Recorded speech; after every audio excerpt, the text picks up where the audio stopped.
if I trust myself anymore?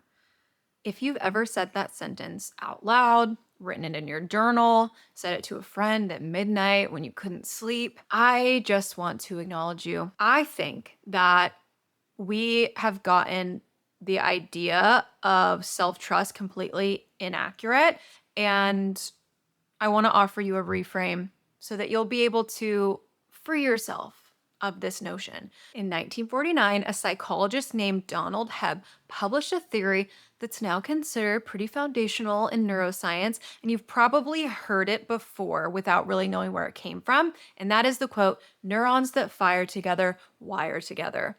The pathways that your brain uses repeatedly get stronger, get faster, and get more automatic. And then the ones that you don't use often become weaker. So, what if the problem was just that your brain hasn't been given a reason to expect anything different from you yet? Doesn't mean that something is missing inside of you, just means that neural pathway hasn't been built yet. So, it's like this. Every time you say that you're going to do something and you don't, you're firing that circuit that says, my word doesn't really mean much. And then that circuit gets faster and that circuit gets more automatic the more you use it.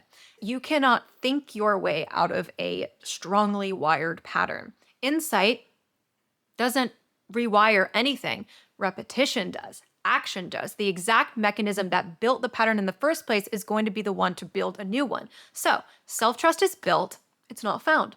It's literally neurological reconstruction work. So, if self-trust is wiring, where does your confidence actually come from? So, when we apply this to confidence, being confident in something doesn't always transfer into self-trust, no matter how much piles up. You can be praised for your work or how you hold your composure or how you walk into a room and privately still not trust yourself because this praise that you're receiving is from the performance of a confident person. It tells you how you're landing.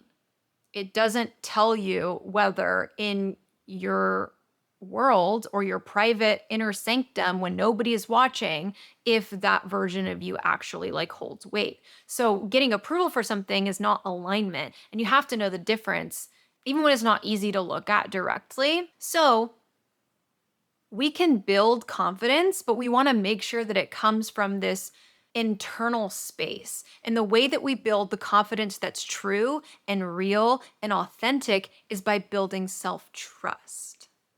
We're not performing a version of ourselves that makes everything else around us work and makes everybody comfortable and gets things done. However, it's really important that we build that self-trust so that we start to feel in alignment with who we truly are. I think that we've turned self-trust into a feeling that you're supposed to summon and then affirm it and visualize it and talk yourself into it on a Tuesday morning, instead of a structure that we build through action, repeated over and over and over. It's unglamorous. The pathway has to be built in our brain. We can't necessarily affirm our way into a different wiring pattern.